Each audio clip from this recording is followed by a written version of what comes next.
அம்மா டைம்ல ஒட்டக்கூடாது. சொல்லுங்க.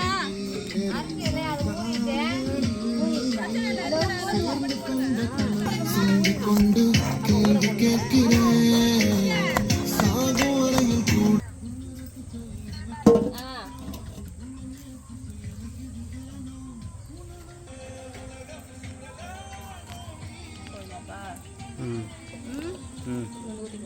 ஊத்து கரெக்டா எண்ணெய் ஊத்து. இங்கதான் இங்க ஊத்துறதுக்கு கொண்டாடாங்க. ஆமா இங்க தான் ஊத்துறேன். 3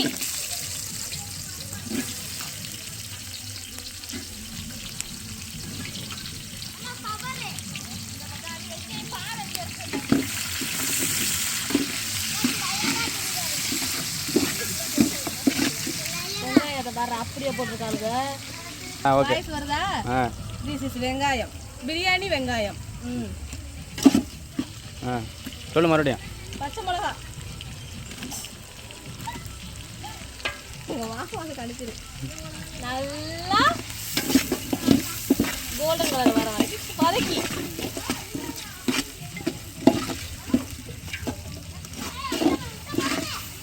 ரெடி பண்ணிக்க.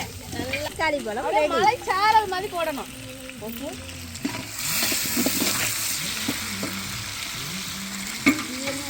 This is தக்காளி, பிரியாணி தக்காளி.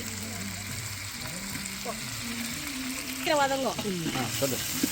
நைஸ் உப்பு. தக்காளி வெங்காயம் சீக்கிரம் வதங்குறதுக்கு லைட்டா உப்பு போட்டுக்கணும். அப்பதான் சீக்கிரம் வதங்கும். வந்து இஞ்சி பூண்டு பேஸ்ட். ஏன்னா வெங்காயம் தக்காளி வதங்கின பிறகு போட்டா தான் கீழே பிடிக்காது. இல்லைன்னா ஃபர்ஸ்டே போட்டால் கீழே பிடிச்சிடும். தலை புதினா தலை போடுறோம். புதினா தலை லைட்டாக அப்படியே மலை சாரல் மாதிரி. அது புதினா இல்லை, மல்லித்தலை.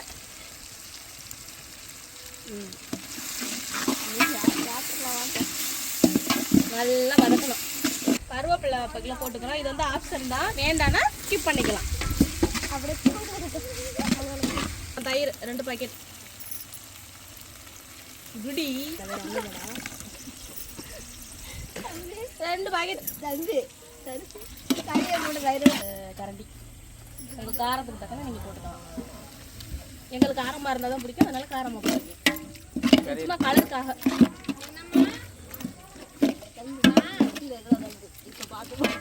வதக்கணும். அத்தா மூஞ்சி அப்படியே தெரியுது. ஐயோ சிக்கன் மசாலா. ஐயோ பிரியாணி மசாலா. பிரியாணி மசாலா போட்டுக்கிறோம். பிரியாணி மசாலா. இப்போ பிரியாணி மசாலாவுக்கு ஒரு விளம்பரம் கொடுக்க போகிறேன். ஆச்சி பிரியாணி மசாலா சூப்பராக இருக்கும், ட்ரை பண்ணி பாருங்கள். அடி பிடிக்க நீங்கள் அடி பிடிக்காம கிண்டிக்கணும்.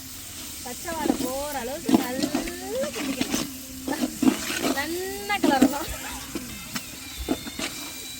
என்னை சுற்றி இருக்கிறவங்க நல்லவங்க எல்லாம் ஃப்ரெண்ட்ஸ் கிண்டல் பண்ணுவாங்க. பட் நல்லா வரவங்க நீங்களாம் ட்ரை பண்ணிக்கோங்க.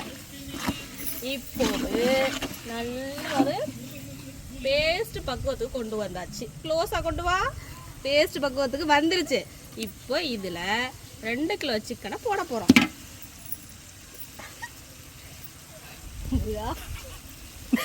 சிக்கனை இதில் போட்டாச்சு.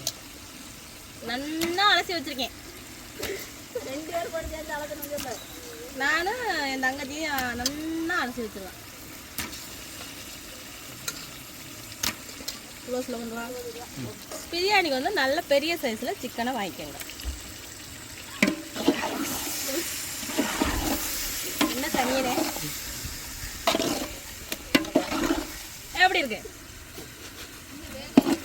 வேகம் வேகாமல் எங்கே போகுதுங்கிறதுக்காக மட்டும் உப்பு போட்டுக்குவோம். அப்புறம் கடைசியாக பார்த்துக்கிட்டு உப்பு சேர்த்துக்கலாம். பத்தலன்னா அதனால சொன்னேன். நல்லா மிக்ஸ் பண்ணிக்கணும்.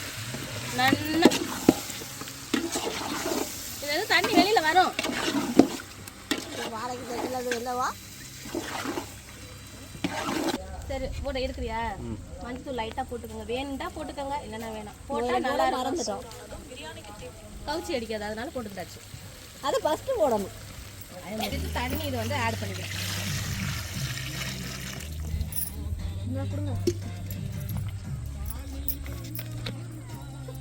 நாளைக்கு ஒரு கரண்டி கொண்டு ஊற்றுவோம். எப்படா அது இப்படி ஊத்துறது? மஞ்சள் தூள் ஊற்றிக்கலையா? போட்டோம் 3 லிட்டர் தண்ணி ஊற்றியாச்சு. ஒரு கொதி வரட்டும். சரி மூடி வைங்க. கிலோ அரிசி 3 கிலோ. இப்போ எதில் விட போகிறீங்க? சத்தம் நிறைய போடு, அப்போ தான் சாரம். உப்பெல்லாம் நல்லா இருக்கு. உப்பெல்லாம் போட்டாச்சு. உப்பு டேஸ்ட் இருக்கான்னு பார்த்துக்கோங்க கொஞ்சம். இப்போ கரெக்டாக இருக்குது. இப்போ மூடியை போடுங்க.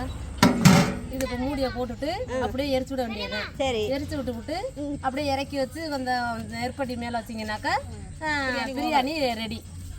எலுமிச்சம்பழத்தில் இதில் அப்படியே புளிஞ்சு விட்டு போகிறோம். இவ்வளோ இருக்குதா? இதுவா? இந்த இதுதான் கொஞ்சோண்டு எலுமிச்சம்பழம் ஊற்றுவோமா அதுக்கு. Final touch. நெருப்பள்ளி அப்படியே மேலே போட்டு தம் போட வேண்டியதே. முடிஞ்சது வீடியோ.